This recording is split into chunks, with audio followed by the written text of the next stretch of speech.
Hello everyone, welcome to Enlighten learning.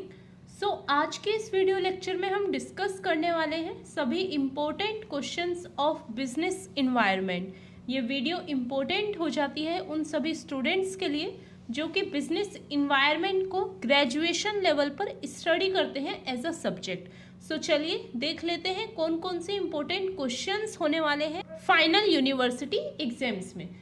Very first question जो हमारा हो जाता है बिजनेस इन्वायरमेंट का, वो यही है कि बिजनेस इन्वायरमेंट क्या होता है, ये डिफाइन कीजिए, इसके नेचर्स बताइए, इम्पोर्टेंस बताइए एंड कौन कौन से ऐसे फैक्टर्स हैं जो कि अफेक्ट करते हैं बिजनेस इन्वायरमेंट को।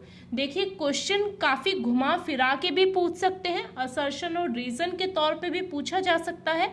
आपको अच्छे से आराम से क्वेश्चन को समझना है, उसके बाद में आपको आंसर करना है।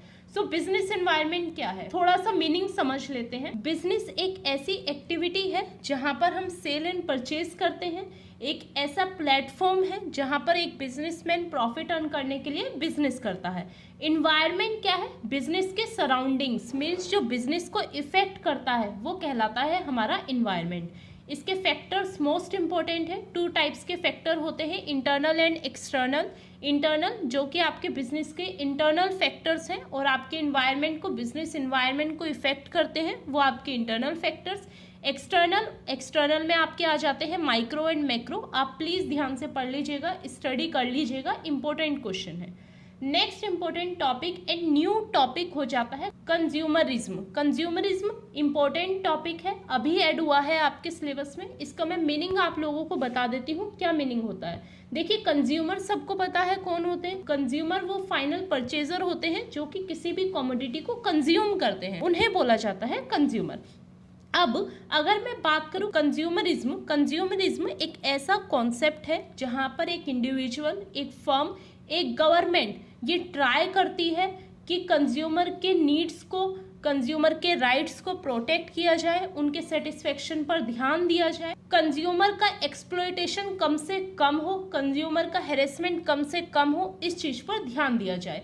मीन्स कंज्यूमर के वेलफेयर के बारे में सोचना, चाहे वो गवर्नमेंट हो, चाहे वो कोई प्रोड्यूसर हो, चाहे वो कोई ऑर्गेनाइजेशन हो, उस कॉन्सेप्ट को बोला जाता है consumerism.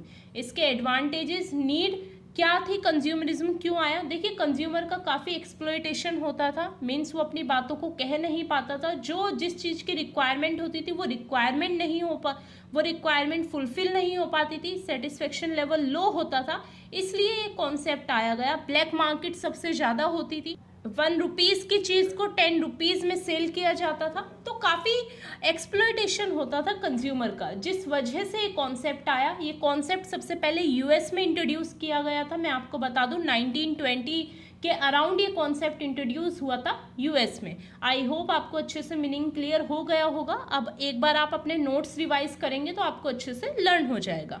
Next most important question हो जाता है आपका social responsibility of business.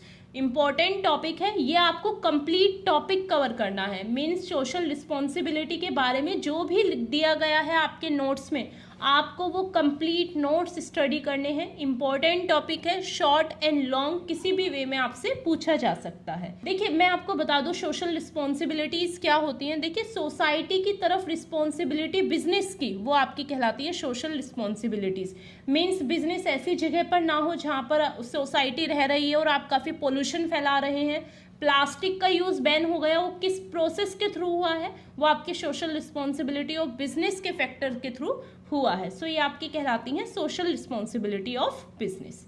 Next important topic economy क्या होती है, different types of economics, and आपको डिस्कस करने हैं about capitalism and socialism economy. देखिए 3 टाइप्स की इकोनॉमी होती है बिजनेस इन्वायरमेंट में। फर्स्ट हो जाती है आपकी कैपिटलिज्म, सेकंड होती है सोशलिज्म एंड थर्ड होती है मिक्स्ड इकोनॉमी।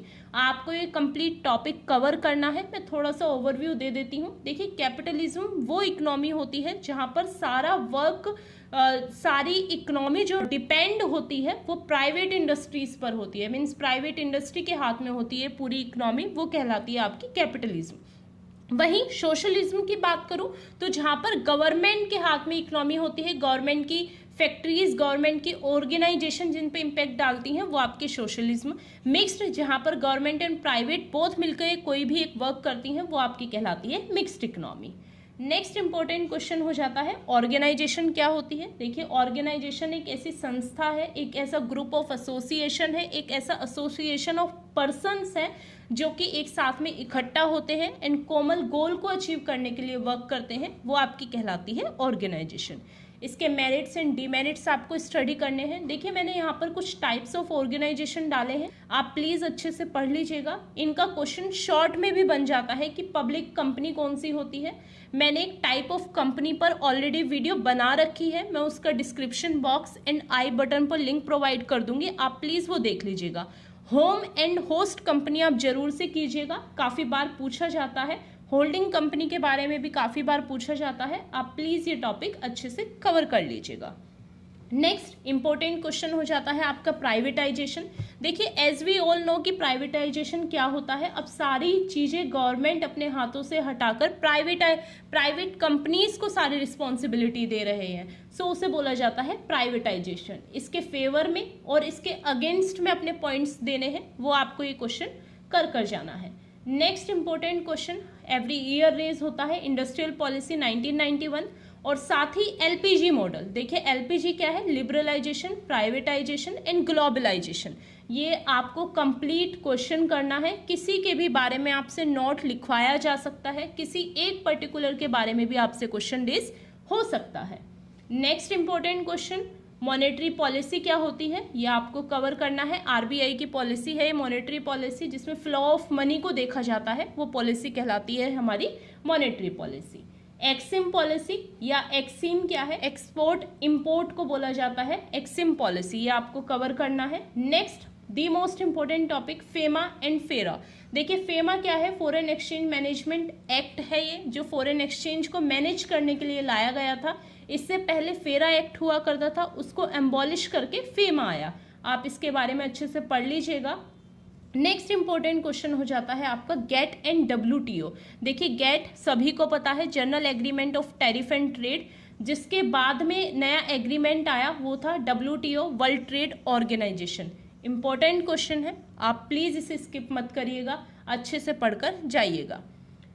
अब कुछ शॉर्ट नोट्स देख लेते हैं कौन कौन से हैं। एक्सिम पॉलिसी आपको देखनी है, export import policy, FDI foreign direct investment, WTO world trade organisation, SEBI security exchange board of India. Important है, प्लीज कवर करिएगा।